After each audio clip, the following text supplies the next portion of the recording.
আসসালামু আলাইকুম। ভিক্টর খানে গেল।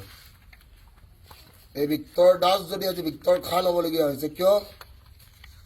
কারণ এই বিজেপি সরকারে বাধ্য করেছে। তাকে এবার কলো, আই রিপিট, আসসালামু আলাইকুম। এই ভিক্টর দাস যদি আজি ভিক্টর খান হবলগীয়া হয়েছে কার কারণে? এই বিজেপি সরকার, যিখন বিজেপি সরকারে কি কয় হিন্দুত্ববাদ। এই বিজেপি সরকার যিখনে কি বলি কয় বলে গেরুয়া রং। কিন্তু এই বিজেপি সরকারে কি কৰিলে আমাক নোয়া কৰি পেলালে। মই টুপি পিন্ধা আপোনালোকে দেখিছে। তহঁতৰ হেমন্ত বিশ্ব শৰ্মাই এদিন টুপি পিন্ধিছিলে যেতিয়া স্বাৰ্থ আছিলে। মোৰ কোনো স্বাৰ্থ নাই আৰু মই পলিটিক্স কেতিয়াও নকৰোঁ। क्योंकि सरकार जिसका भी नहीं होगा ভিক্টৰ দাস ফ্লেক্স দেগা। দ্বিতীয় প্ৰশ্ন, যোৱাকালি ৰাতিৰ কাহানী সকলোৱে দেখিছে। শুৱালকুছিৰ ল'ৰা কেইটামানে আহি আমাৰ গেট ভাঙি থৈ গুচি গৈছে। মোৰ মাক কি কৰিছে? মাক এটেক কৰিব চেষ্টা কৰিছে।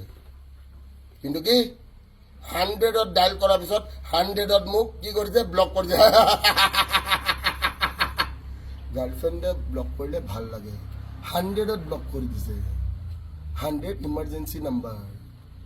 ঠিক আছে। তৃতীয় প্ৰশ্ন, ভিক্টৰ দাসে আগন্তুক কি কৰিব?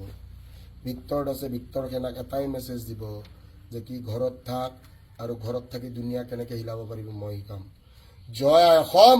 হিন্দু মুছলিম বুলি কথা নাই, জয় অসম সদায় কম। আৰু ভিক্টৰ সেনা জিন্দাবাদ থা, ভিক্টৰ সেনা জিন্দাবাদ হে, আৰু ভিক্টৰ সেনা জিন্দাবাদ रहेगा। ঘৰত থাক, ভালকে থাক, বাকী মই শিকাম। গোটেই চিষ্টেম মোৰ হ'ব। হস্পিটেলো মোৰ হ'ব, শ্মশানো মোৰ হ'ব, জেলো মোৰ হ'ব, চব হ'ব। টেনশ্যন নলবি, ভালকে পঢ়। মই পঢ়াব পৰা নাই, মোৰ ভুল হৈছে, মোক পঢ়াব দিয়া নাই। ঠিক আছে। হাত জোৰ কৰি মোৰ ভিক্টৰ সেনাক মই চৰি ক'ব বিচাৰোঁ। যিখিনিয়ে মোৰ 250 টকাত কোৰ্চ লৈছ, মই পঢ়াব পৰা নাই। কিয় জানানে? পঢ়াব দিয়া নাই। মই বৰ আশা কৰি পঢ়াম বুলি আহিছিলোঁ জেলৰ ভিতৰৰ পৰা। ঠিক আছে। চবৰে কথা শুনো আজিকালি। বাকী গোটেই ভিক্টৰ সেনাক ভৰিত ধৰি মই প্ৰণাম কৰিছোঁ। এই সিংহাসন তহঁতৰ হ'ব। ঠিক আছে। জয় অসম। হিন্দু মুছলিম বুলি কথা নাই, জয় অসম। আকৌ এবাৰ কওঁ, হিন্দু মুছলিম শিখ আছে। আই ৰিপিট, জয় অসম।